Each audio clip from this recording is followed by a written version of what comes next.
நீங்க வந்து உங்க ஃப்ரெண்ட்ஸ் கூட ரகசியமா சாட் பண்ண புதுசா ஒரு ஃபீச்சர் வந்து பாத்தீங்கன்னா வாட்ஸ்அப்ல கொடுத்திருக்காங்க. அது என்னன்னு சொல்லிட்டு பாத்தீங்க அப்படின்னா வாய்ஸ் மெசேஜ் டிரான்ஸ்கிரிப்ட் சொல்லிட்டு புதுசா ஒரு ஃபீச்சர் வந்து கொடுத்திருக்காங்க. ஓகே, இந்த ஃபீச்சரை பயன்படுத்தி நீங்க வந்து உங்க ஃப்ரெண்ட் கூட ரகசியமா சாட் பண்ணலாம். எப்படின்னு சொல்லிட்டு பாத்தீங்க அப்படின்னா உங்க ஃப்ரெண்ட் வந்து எதனா ஒரு வாய்ஸ் மெசேஜ் அனுப்புறாங்க அப்படின்ற பட்சத்துல அது வந்து நம்ம டிரான்ஸ்லேட் பண்ணும்போது நமக்கு வந்து டெக்ஸ்டா கன்வெர்ட் ஆயிடும். அது வந்து நம்ம ஈஸியா படிச்சு தெரிஞ்சுக்கலாம்.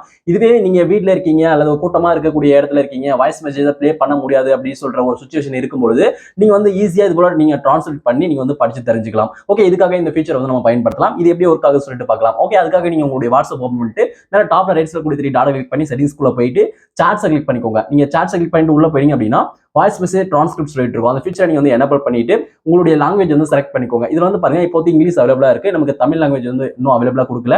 இங்கிலீஷ்ல யாரா உங்களுக்கு வாய்ஸ் மெசேஜ் அனுப்புறாங்க அப்படின்னா ஈஸியா அது நீங்க டிரான்ஸ்லேட் வந்து பண்ணிக்கலாம். அந்த ஃபீச்சர் நீங்க வந்து டர்ன் ஆன் நீங்க கொடுத்துட்ட பிறகு நீங்க வந்து பேக் வந்துட்டு இப்போ உங்க ஃப்ரெண்ட்ஸ் யாரா இங்கிலீஷ்ல வாய்ஸ் மெசேஜ் அனுப்புறாங்க அப்படின்ற பட்சத்துல அவங்க அனுப்பியிருக்கக்கூடிய வாய்ஸ் மெசேஜ் மேல லாங் பிரஸ் பண்ணுங்க. லாங் பிரஸ் பண்ணிட்டு ஓகே மேல டாப்ல ரைட் சைடுல வந்து பாத்தீங்கன்னா 3 டாட் இருக்கும். அந்த 3 டாட் கிளிக் பண்ணி அப்படின்னா டிரான்ஸ்கிரைப் சொல்லிட்டு ஒரு ஆப்ஷன் இருக்கும். அந்த ஆப்ஷன் கிளிக் பண்ணி அப்படின்னா உங்களுக்கு இங்கிலீஷ்ல வந்து இருக்கக்கூடிய அந்த வாய்ஸ் மெசேஜ் வந்து உங்களுக்கு அழகா டெக்ஸ்டா கன்வெர்ட் பண்ணி கொடுத்துரும் இங்கிலீஷ்லயே. நீங்க ஈஸியா படிச்சு தெரிஞ்சுக்கலாம். நீங்க வந்து பப்ளிக்ல வந்து அந்த வாய்ஸ் மெசேஜை நீங்க வந்து ப்ளே பண்ண வேண்டிய அவசியமே இல்லை. ஓகே, இது போல இன்ட்ரெஸ்டிங் நிறைய டெக்ஸ்ட் தெரிஞ்சுக்கணும் அப்படின்னா மறக்காம நம்ம சேனலை சப்ஸ்கிரைப் பண்ணி ஃபாலோ பண்ணிக்கோங்க. இந்த வீடியோ பிடிச்சா அந்த வீடியோக்கு ஒரு லைக் பண்ணிக்கோங்க. Thank you friends.